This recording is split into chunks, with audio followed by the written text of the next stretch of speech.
Mulai ya. Bismillahirrahmanirrahim. Assalamualaikum warahmatullahi wabarakatuh. Selamat pagi semuanya. Hari ini kita lanjut untuk kelas kita di analisa proses bisnis. Nah, untuk hari ini kita akan fokus mengenai proses informasi, kemudian ada proses DFD. Ya. Nah, DFD ini juga akan kalian pakai misalkan kalau kalian menyusun skripsi nantinya. Jadi lebih memudahkan kita ketika kita melihat dokumentasi data yang sudah berjalan dalam suatu proses bisnis. Gitu. Jadi modelnya bisa berupa diagram ataupun hal yang lain yang ada kalian nanti bisa implementasikan di tesis atau di skripsi kalian, di tugas akhir ataukah dokumentasi dari sisi pemrograman.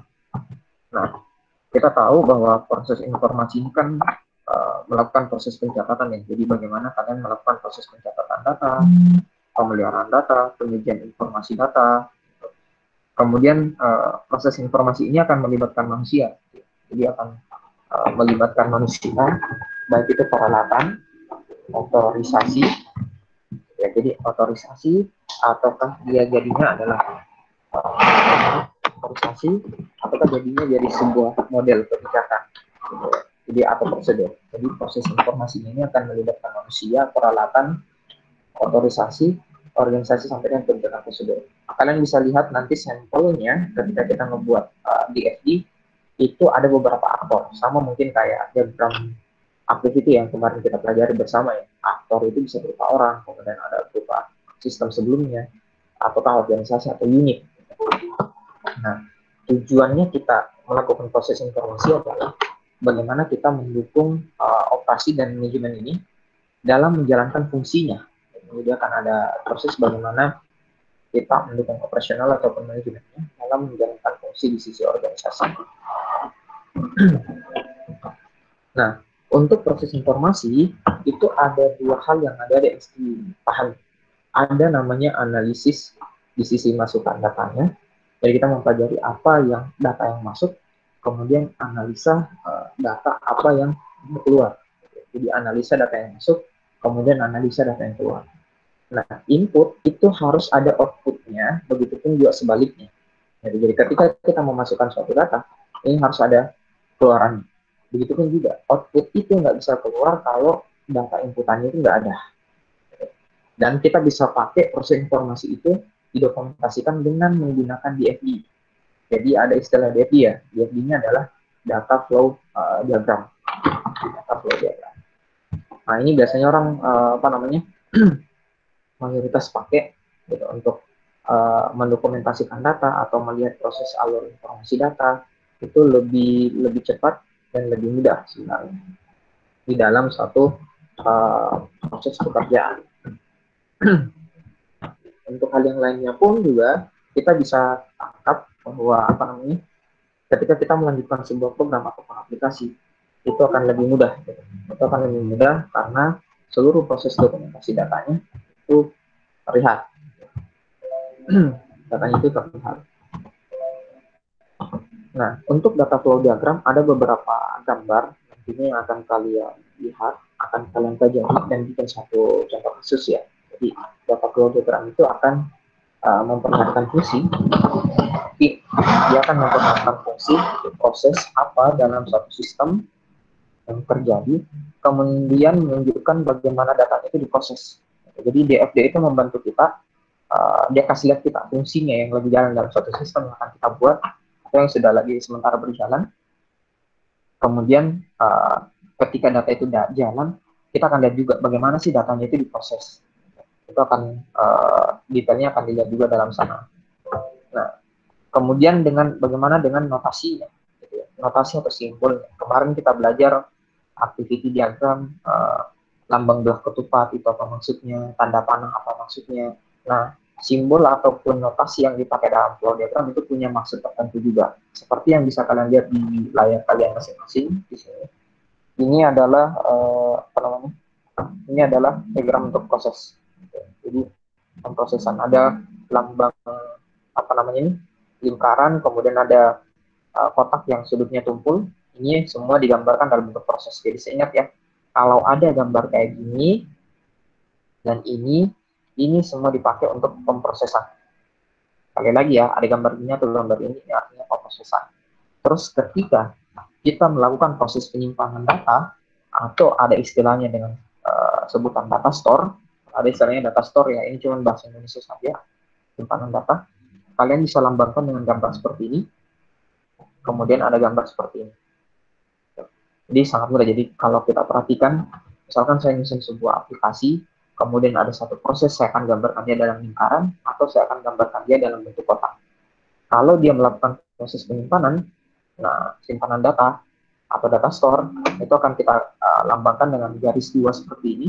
Kemudian ada juga yang garis dua seperti ini, kemudian ada tertutup. Ini masuk juga sebagai data store. Nah, bagaimana alurnya menghubungkan antar satu data dengan data yang lain, itu kita sebut dengan namanya data flow. Ya, itu kita sebut dengan nama data flow, atau istilahnya adalah aliran data. Ya, itu kita sebut dengan istilah aliran data.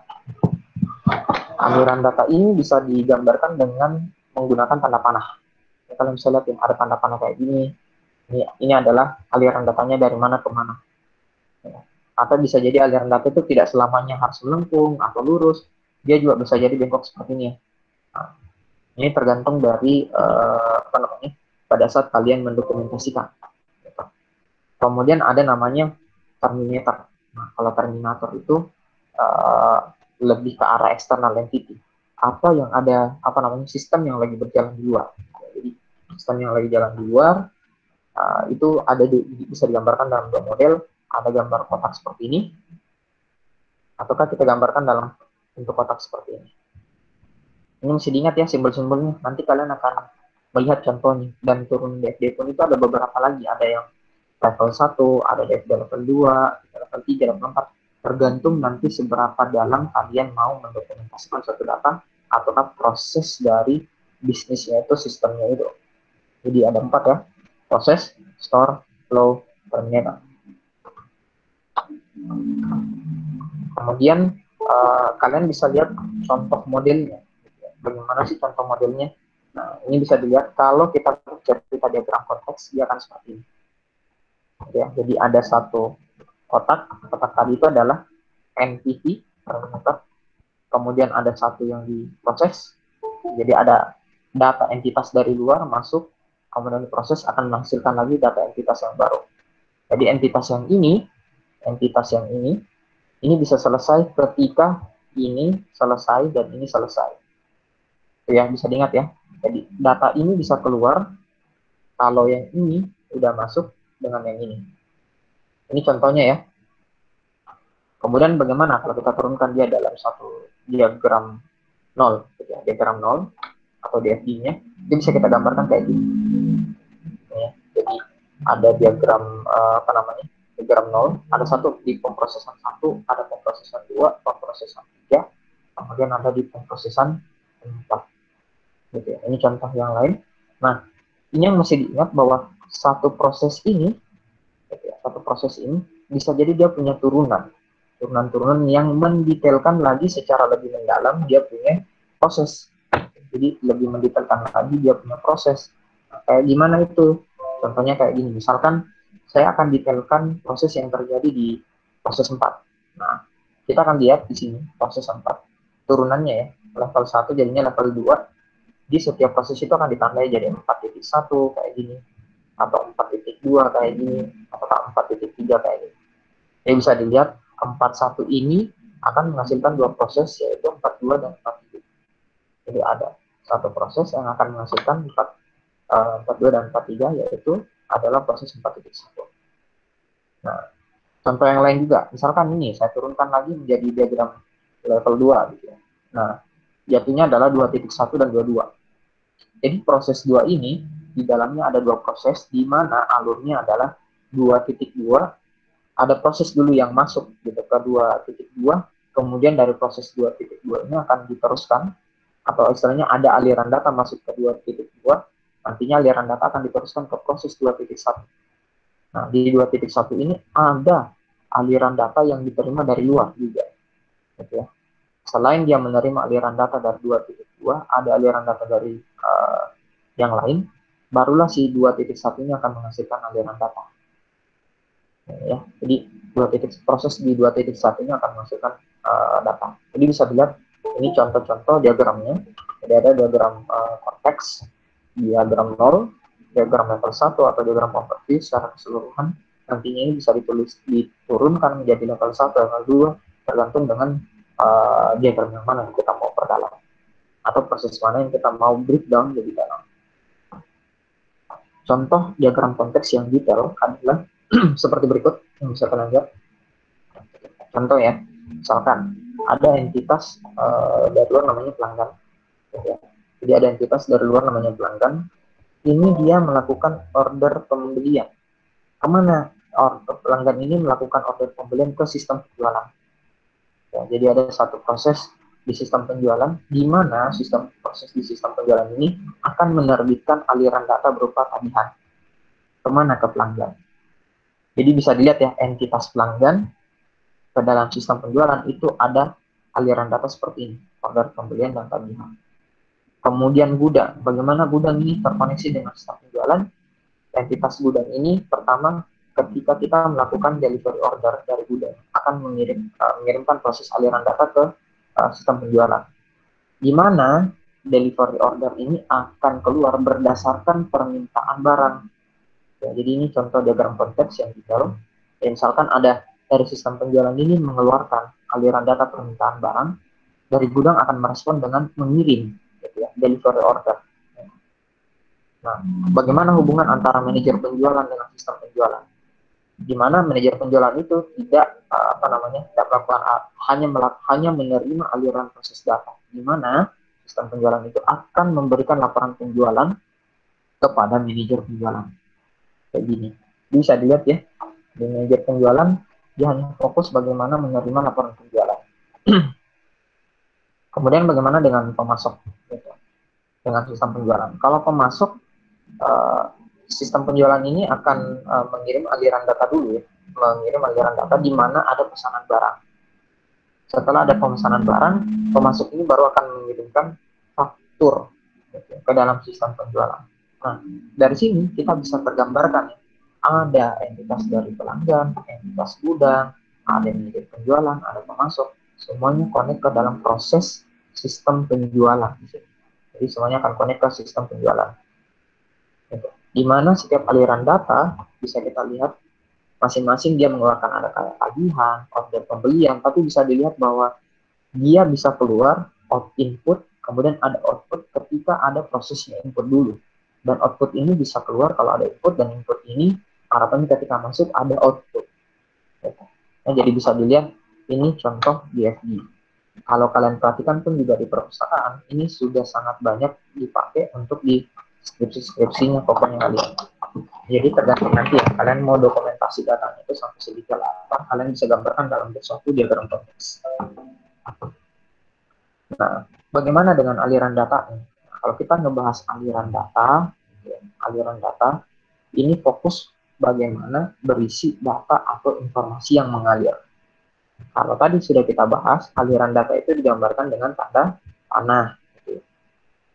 Nah, misalkan kayak gini, kalau data ada yang masuk, bisa kita gambarkan dengan tanda panah, kemudian ada datanya apa. Datanya apa.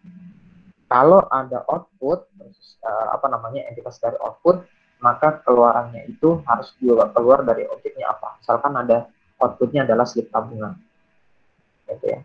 Nah, ingat setiap aliran data itu bisa menuju ke aliran eksternal, bisa keluar dari data entitas eksternal. Kemudian setiap aliran data itu bisa jadi masuk ke dalam satu proses ataukah keluar dari satu proses.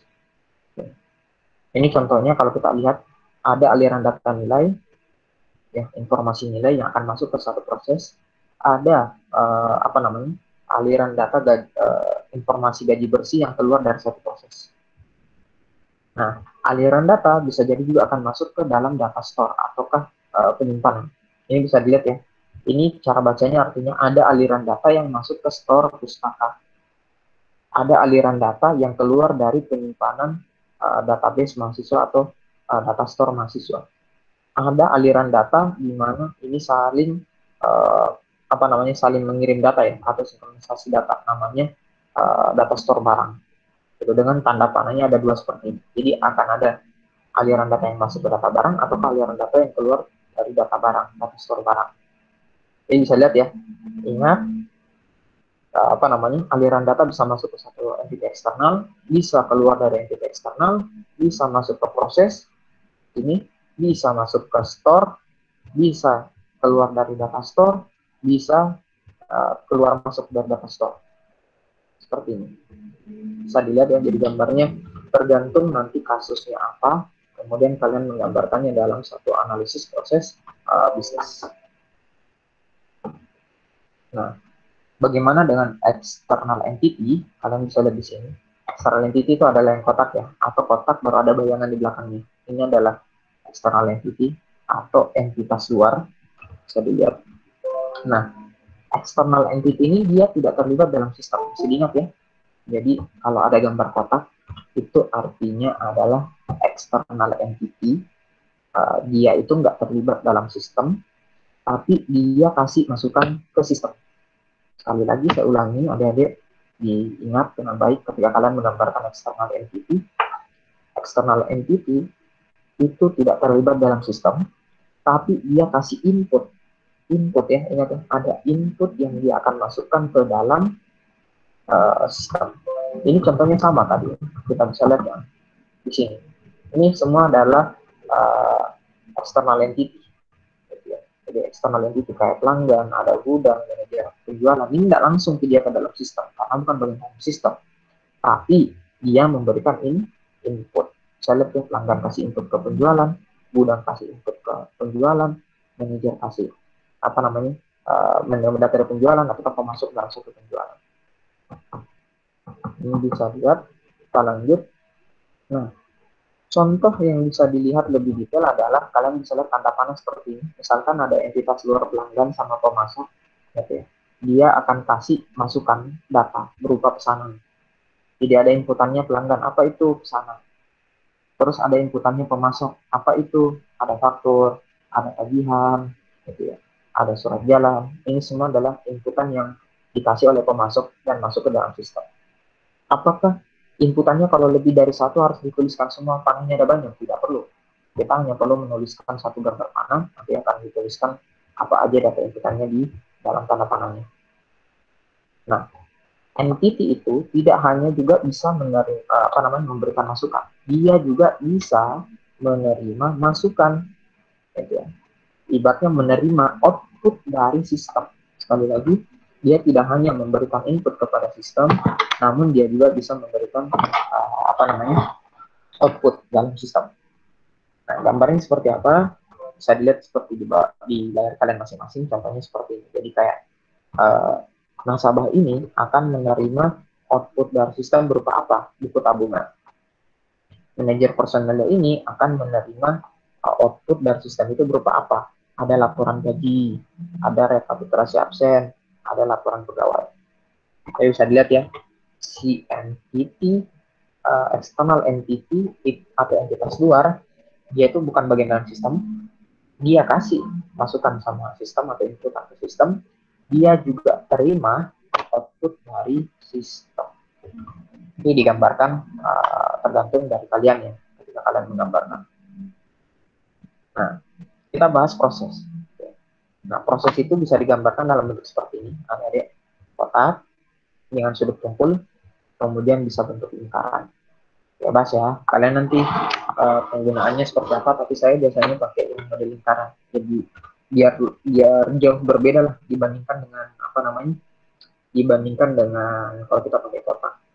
Kalau yang kotak kan orang takutnya kira itu adalah external entity. Nah, proses itu apa? Proses itu adalah kita mau menggambarkan fungsinya. Jadi kita mau menggambarkan fungsinya yang ada dalam sistem, di mana dalam sistem itu fungsi itu sama dengan kegiatan. Oke. Sekali lagi, fungsi itu sama dengan kegiatan. Jadi kalau proses itu adalah penggambaran dari fungsi atau kegiatan yang ada dalam suatu sistem. Nah, apa aja itu? Misalkan contoh ya, kita kan mau menghitung nilai ya, menghitung nilai akhir ceritanya. Apa aja yang masuk di dalam prosesnya? Ada data aliran data, inputan nilai absen, nilai UTS, dan nilai UAS, sehingga menghasilkan aliran data output berupa nilai akhir. Jadi ini nggak bakalan bisa selesai kalau nilai absen tidak masuk, nilai UTS-nya nggak masuk, nilai UAS-nya itu nggak masuk. Bisa dilihat ya. Jadi proses itu bisa menerima aliran data inputan seperti ini. Apakah hanya data inputan? Bisa jadi juga dari data store. Sekali lagi ya, tidak hanya inputan, dia bisa jadi inputannya berupa data store. Bisa dilihat di sini, kita bisa mencetak hasil studi atau KHS ya, yang di kampus atau transkrip nilai gitu.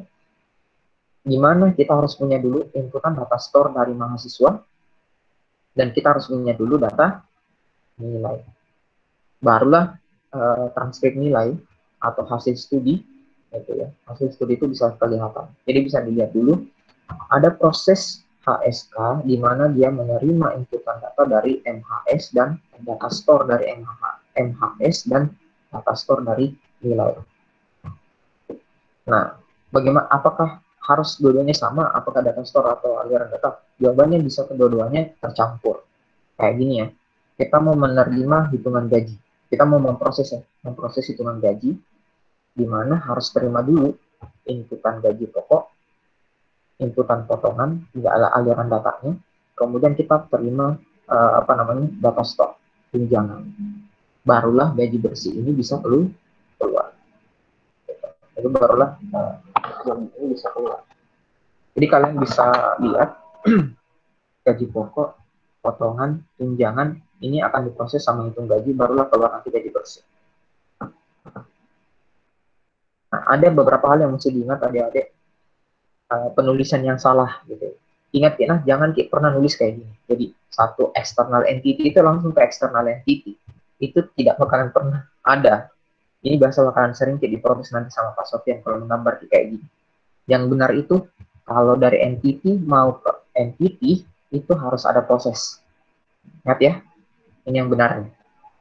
Terus bagaimana kalau dari entity ke data store? Tidak boleh. Entity itu harus ada proses dulu baru ke data store. Tidak mungkin tiba-tiba itu ada entity langsung masuk di datanya. Enggak, itu harus ada pemrosesan dulu. Ataukah dari data store ke data store? Ini juga nggak boleh. Harus ada proses. Gitu. Ataukah dari entity ke proses doang? Tidak ada ujungnya. Nggak boleh. Dia harus keluar ya.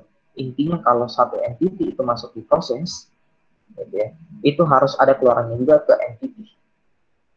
Ingat ya, jadi nggak boleh itu putus, gitu. Nggak boleh ini semua nggak boleh. Ini yang salah semua caranya menulis ya, menggambarkan ini semua salah. Kalau kalian bikin kayak gini nanti akan diprotes. Setidaknya saya sudah ajari bagaimana penulisan yang benarnya, sisa kalian implementasi. Tidak boleh juga ada proses yang tiba-tiba ada proses kemudian langsung masuk ke entity, nggak boleh. Itu harus ada dulu digambarkan gimana asal entity-nya, kemudian diproses, kemudian di akhiran entity. Tidak boleh proses tiba-tiba, kemudian keluarnya ada entity. Ini yang diingat ya, cara penggambarannya bagaimana ketika kita menggambarkan diagramnya, menuliskan diagramnya secara benar. Nah, ingat kalau ada gambar kayak gini, bisa jadi kita kita tafsirkan seperti ini, ada proses dalam artian akan mencatat nilai X ataukah menerima nilai X atau ada entry X, ini sama saja kalau penyebutannya. Jadi, kalau ada tanda keluar kayak gini kita sebutnya bisa keluar seperti ini, buat Y ataukah cetak Y. Ini sama ya. Jadi kalau ada gambar masuk kayak gini, penyebutannya itu adalah catat X atau terima X atau inputan X. Kemudian kalau keluar kayak gini, kita sebut dengan buat X atau cetak buat Y atau cetak Y atau output. Ini cara memberikan nama proses di DAD. Nah, ADD ada turunan-turunan ya. Ini tadi yang saya maksud. Level 1 itu diagram konteksnya seperti ini. Kalau kalian mau breakdown lagi, nanti akan ada gambar level 1 atau level 2 bisa kalian breakdown seperti ini. Gitu ya. Jadi prosesnya ini bisa di breakdown kayak gini. Ini ya, bisa diperhatikan ini turunannya. ada kayak gini, 1, 2, 3, 4. Jadi ada masukan ya. Lihat di sini ada masukan 1, ada ini 1, ini 1, ini 2, ini 3. Nah, ini 1, ini 2, ini 3. Nah, lingkaran yang ini adalah turunannya dari ini proses. Makanya disebut dengan level 1. Ketika kita turunkan lagi 2, ini menjadinya level 2. Jadi, kalau dikompleks lagi bisa diturunkan lagi level 3, level 4, tergantung dari kalian. Gitu ya. Ini bisa dilihat ada inputan masuk 1, 2, keluarannya ada 1. Ini bisa dilihat ada inputannya 1, 2, keluarnya ada 1. Bisa dilihat ya modelnya. Oke. Nah, bagaimana kita menggambarkan dia dalam suatu model analisis data masukan? Adik-adik bisa melihat dari kasus di mana kita nulis. Dari kasus di mana kita nulis, contohnya seperti ini. Jadi, kalau analisa masukan itu kita akan nulis potretnya, atau ibaratnya kita menggambarkan capture gitu, analisisnya kita itu ke dalam data rinciannya. Jadi kalau tulis nama masukannya apa, kalau ada kata sumber ya datanya ini bersumber dari mana. Kemudian kalau ada tulisannya fungsi, ya ini pertanyaannya dipakai fungsinya untuk apa. Kemudian kalau ada media, ini artinya dalam bentuk apa.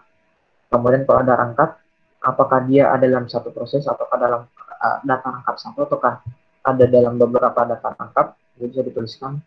Kemudian ada frekuensi, kapan dia datanya dihasilkan, ada volume, rata-rata dalam satuan waktunya. Kemudian ada format. Nah, kalau format ya, itu bentukan masukannya, apakah bentuknya lampiran, lengkap dengan halamannya. Kemudian ada keterangan, hal-hal yang ingin kita tambahkan. Kemudian ada hasil analisanya, apa kesimpulan yang kita perlu dari analisis. Ini bisa dikasih masukan. Nah, contoh analisa masukan itu kayak gini ya. Kalau kalian nulis kayak gini, tambah masukan, misalkan pesanan. Sumbernya dari mana data pesanan? Dari pelanggan. Fungsinya buat apa? Ya kita mau buat dokumen ini yang berisi pesanan barang dari pelanggan. Media yang akan keluar nanti apa? Kertas. Dirangkapnya hanya ada 1. Frekuensinya itu adalah pesanan itu akan keluar setiap kali ada transaksi penjualan. Volumenya akan keluar berapa kali? Ya 5 kali per hari. Contoh formatnya kayak gimana? Kita bisa kasih misalkan lampiran A1 halaman 1, 2, 3. Keterangannya apa? Misalkan pesanan ini disampaikan melalui text file. Nah, hasil analisa kita bisa baca bahwa ternyata bentuknya ini dia tidak terstruktur, ataukah informasinya yang kadang-kala dirasa tidak jelas. Tapi ini setelah kita baca. Ya, setelah kita baca data masukannya, barulah kita bisa keluarkan hasil analisa. Gitu. Jadi, menganalisis suatu proses bisnis, menganalisis suatu proses bisnis adalah kalian juga harus mengetahui data analisa masukannya. Intinya kalian mengisi dulu ini. Masukannya apa, sumbernya, fungsinya, medianya, frekuensinya, sampai dengan keterangan yang dipakai. Gitu. Barulah nanti kalian akan tahu hasil analisa kalian, apakah datanya ini terstruktur atau tidak, apakah datanya ini jelas atau tidak, sehingga kita bisa lanjutkan dalam proses pembuatan aplikasi. Gitu. Nah, yang kedua adalah kita ngebaca analisa keluaran. Gitu. Jadi analisa keluaran.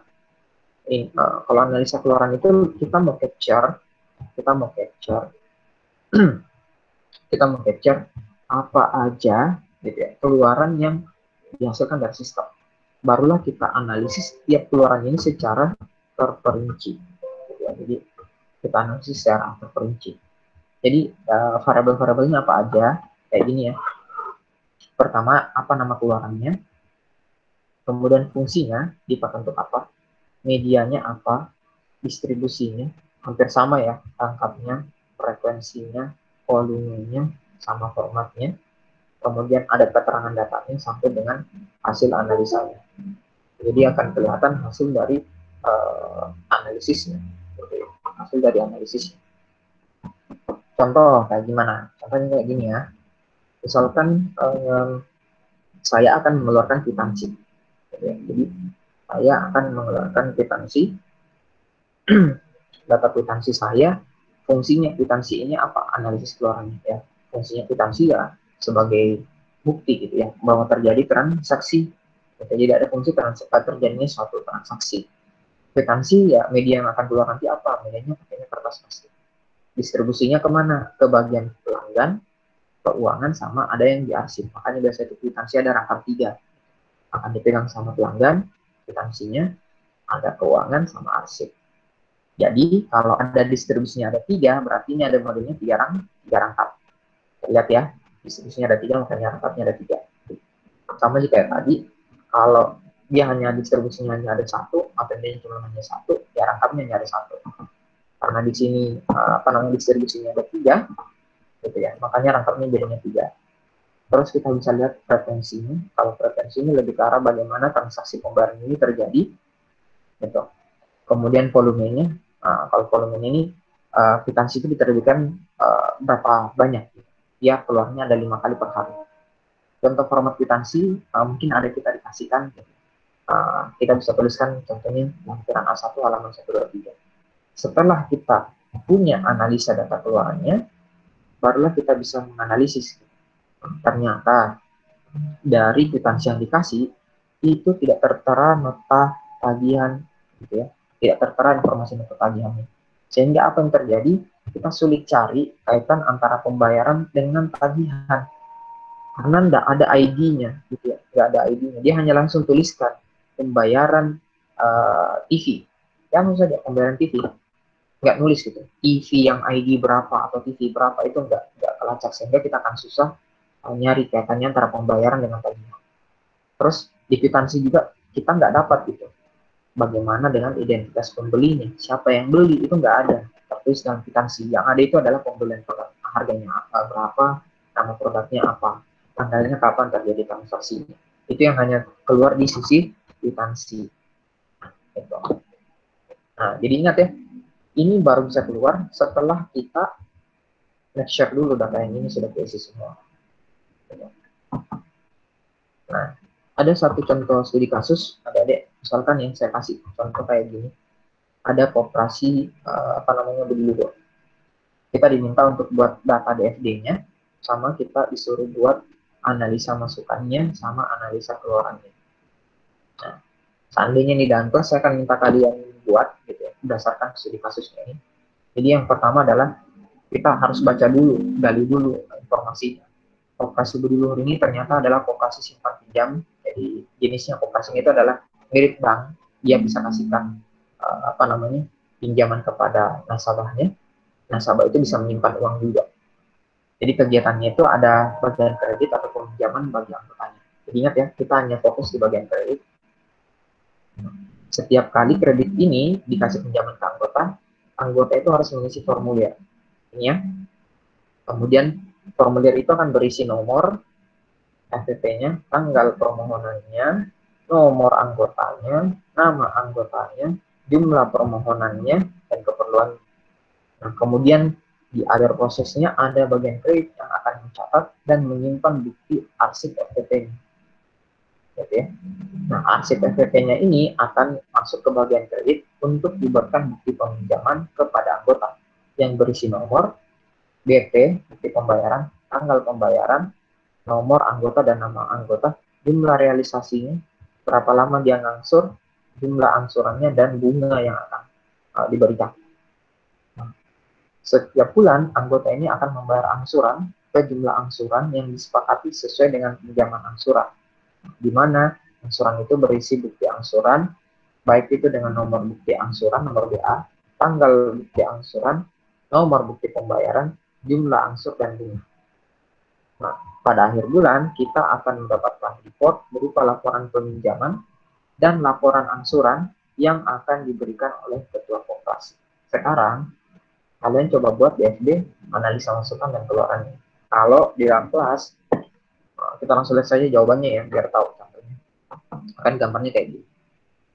Jadi dalam konteksnya, tadi kan udah kelihatan ya, anggota ini dia punya ke dalam sistem peminjaman koperasi budi luhur itu ada FTP dengan data angsuran. Jadi bisa lihat ya, ada data FTP ini. Jadi ada data FTP seperti ini. Gitu. Kemudian ada BP, bukti bukti peminjaman. Gitu ya. FTP ini bisa lihat nih, ada yang garis tebal. mengisi formulir peminjaman, terus mengisi bukti pinjaman. Bukti pinjaman. Ini bisa dilihat anggota ada FTP dengan data angsuran. Kemudian ketika data FTP atau data angsuran ini masuk, sistem peminjaman akan menerbitkan bukti bukti peminjaman dan bukti angsuran. Ya. Kemudian dari proses dari sistem peminjaman gugur ke toko operasi apa tadi? Hasil akhirnya bisa dilihat ya. Hasil akhirnya adalah berupa laporan peminjaman dan laporan angsuran. Nah, ketika kita gambarkan akan ada keluar dua anggaran data, di mana entitas yang akan menerima itu adalah toko operasi berupa laporan peminjaman dan laporan angsuran. Ini adalah diagram nol atau diagram konteksnya. Kalau kita breakdown, dia akan jadi kayak gini. Ini contoh di breakdown ya. Jadi, karena kita udah tahu ada anggota, kemudian ada proses sistem peminjamannya, kita akan breakdown. Breakdown ini mulai dari yang pertama. Bagaimana sih kalau prosesnya dia peminjaman? Bagaimana sih ketika dia prosesnya angsuran? Bagaimana sih prosesnya ketika dia laporan? Nah, anggota ini kan tadi kelihatan ya, dia akan mengisi data PPP, kemudian jadi peminjaman ini akan mengeluarkan BP. Gitu. Anggota juga akan mengirimkan satu angsuran, nantinya akan mengeluarkan bukti angsuran. Itu ya, bisa dilihat. Jadi setiap data yang ada masuk akan ada data yang keluar. Ini sesuai dengan ini. Ini yang kita breakdown ya. Ini dengan ini. Yang ini dengan ini yang kita breakdown. Maka jadinya kayak gini. Sekarang dari ini akan masuk ke data store. Apa itu? Pasti akan ada penyimpanan data untuk FTP.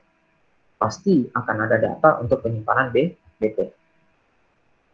Begitupun di angsuran. Pasti akan ada penyimpanan data angsuran. Pasti akan ada penyimpanan data untuk BA atau bukti angsuran. Jadi mesti dilihat aliran datanya dari satu ke satu. Kemudian dari situ kita bisa ambil data untuk masuk ke laporan. Nah, tadi kan ada statementnya, laporan itu apa? Laporan itu didapat setelah ada data yang masuk dari bukti BP, bukti angsuran. Nah, ini ya, dari bukti angsuran. Makanya kita tarik data ini, bukti angsuran ke dalam laporan. Nah, dengan BP. Jadi data store-nya BP dengan BA itu akan menggenerate laporan. Kita lihat ya, menggenerate laporan. Di mana laporan ini akan keluar baik berupa laporan peminjaman, apakah laporan angsuran, dan akan diterima oleh ketua koperasi. Bisa lihat ya, ini adalah gambaran proses yang di breakdown. Dan kita bisa lihat ada data store-nya masing-masing. Nah, kalau kita rincikan satu proses, misalkan proses ini saya breakdown lagi menjadi diagram level 1, level 2 ya, level 2 menjadi kayak gini. Jadi FTP ini prosesnya kita mesti catat dulu FTP-nya, baru masuk ke data store-nya, baru masuk ke proses buat bukti peminjaman, baru nanti akan keluar BP, sama masuk ke data store-nya BP. Atau kita bisa breakdown lagi, contoh level 1 dari yang kedua, proses di angsuran, di mana data angsuran masuk, ya kita mesti nyatat angsurannya, kemudian akan masuk ke database-nya angsuran, kemudian akan diproses bagaimana kita membuat bukti angsuran, gitu ya. Bukti angsuran akan keluar dan akan masuk juga ke dalam data store-nya bukti angsuran. Nah, kemudian kita bisa bikin report. Report itu kan tadi ada dua ya, data store-nya BP dengan BA, bukti pinjaman sama bukti angsuran, di mana bukti pinjaman ini akan keluar menjadi sebuah proses membuat laporan peminjaman, sedangkan bukti angsuran ini akan keluar menjadi proses untuk membuat laporan angsuran, di mana hasilnya akan keluar laporan pinjaman dan akan ada hasilnya keluar laporan angsuran. Nah, yang jadi PR adalah silakan lakukan analisa dokumennya body luhur. Bagaimana dengan analisanya? Nah, analisa tadi ya, kita pelajari ada namanya data masukan, ada namanya data keluaran. Caranya diatur sama, ya, caranya diatur itu sama. Kalian tinggal memasukkan tadi variabelnya apa aja, kemudian bisa kita analisis. Nah, ternyata dari analisa masukan kan kita dapat bahwa si anggota itu mesti mengisi apa? FTP, formulir permohonan pinjaman. Sama analisa masukan yang dibutuhkan lagi itu adalah data angsuran. Sedangkan untuk output itu ada bukti peminjaman, bukti angsuran, laporan peminjaman, sampai dengan laporan angsuran. Jadi ada 4. Ada DP, DA, laporan pinjaman, dan laporan angsuran. Sedangkan untuk analisa masukan, ada FTP dan data angsur. Nah, bagaimana kita setelah kita tahu ini kan ada 2 data, FTP dan data angsuran. Sedangkan untuk keluaran itu ada 4. Yang sisanya kita tinggal bikin. Oke, kita ambil dulu yang pertama, yang ini, FTP untuk data analisis masukannya. Ya, seperti biasa kita akan bikin dulu variabelnya apa aja, baru kita isi. Jadi FTP apa nama masukannya, sumbernya apa, fungsinya apa, sampai dengan hasil analisanya. Kemudian BP sama juga ya, keluaran kalau kita ambil analisa keluarannya BP, sama kita tulis dulu nama keluarannya apa sampai dengan hasil analisa dari BP yang kita dapatkan. Nah, ini kurang lebih seperti ini ya, nantinya kalian tinggal isi gitu, fungsinya apa, medianya apa, orang ngisi bukti peminjaman itu apa, kemudian ngisi formulir itu dia pakai media apa, kemudian FTP ini rangkap berapa. Nah, ini bisa dijawab ketika kalian sudah mewawancarai. Kemarin saya sudah ajari bagaimana teknik mengumpulkan data. Ya, teknik mengumpulkan data bisa wawancara, interview, JID, itu tergantung dari proses bisnis yang kalian melakukan. Sampai di sini ada pertanyaan? Adik-adik? Sampai di sini ada pertanyaan. Iya, kenapa Aldi? Terima kasih masuk linknya. Saya. Hah? Kenapa Aldi? Terima kasih mau masukkan link. Nggak paham kali. Kenapa? Ada pertanyaan yang lain terkait dengan DFG? DFG itu intinya ini, kalian tahu notasi, tahu alir prosesnya, terus kalian bisa analisis di masukan dan keluarannya. Misalnya kalian buatkan dalam satu model variabel. Kalau nggak ada pertanyaan, saya lanjut. Silahkan bikin DFD-nya ini ya. Nah, silahkan bikin DFD-nya ini. Kasusnya ada PD Permata, gitu ya. Sama kalian buat analisa masukan dan keluarannya. Nanti untuk data analisa masukan sama keluaran pakai perkiraan aja ya, apakah kira-kira ini dia rangkap 1, rangkap 2. Intinya kalian saya mau lihat bisa gitu membuat diagram atau diagramnya. Pertanyaannya apakah sampai level 2 atau level 1 saja. Nanti untuk DFD-nya kalian bikin diagram konteks atau diagram 0 sampai dengan level 2. Ya, jadi bikin itu DFD-nya sampai level 2, terus kalian bikin analisa masukan dengan analisa keluarannya. Silahkan dikerjakan, kalian kumpulkan ke dalam Classroom berupa link dari hasil Google Drive yang kalian upload. Kurang lebih seperti itu. Jadi kalau ini fokusnya kayak ada satu perusahaan ya, namanya PT Permata. Dia itu pembelian dari sisi kredit barang. Nah, kalian bisa lihat di dalamnya itu ada proses pemesanan barang, ada proses transaksi pembayaran. Nah, sudah ada yang tergambar di kepala, ada 3 lingkaran. Kemudian ada pembuatan laporan. Nah, report ini nanti akan ada keluar satu report, nantinya akan diterima ke siapa. Nah, ini diterimanya ke pimpinan. Kata kunci saya adalah perhatikan Ki yang saya kasih tanda tebal. Nah, perhatikan Ki yang saya kasih huruf tebal, itu semua adalah kata kunci untuk mengerjakan DFD-nya dan menganalisis data keluaran ataupun data masukannya. Seperti itu. Ada pertanyaan sampai di sini? Adik-adik? Ada? Kalau toolsnya cari Niki di online, ada itu DFD online, ada kok itu. Kalau kemarin kan kita pakai toolsnya StarWML ya, bikin bikin use case, bikin activity diagram itu bisa pakai StarWML. Kalau untuk DFD kalian bisa pakai Word langsung kah, atau mau pakai pakai DFD online, itu sudah ada juga tersedia di online. Kalian tinggal ketik aja DFD online. Ada pertanyaan? Oke, kalau nggak ada pertanyaan saya anggap paham ya. Kalaupun ada hal yang nggak dipahami nanti bisa tanyakan aja dalam grup atau di WhatsApp. Oke, untuk hari ini saya cukupkan. adik-adik silakan dikerjakan untuk hadiahnya. Lebih dan kurangnya saya mohon maaf untuk hari ini. Terima kasih banyak. Wabillahi taufiq wal hidayah. Assalamualaikum warahmatullahi wabarakatuh.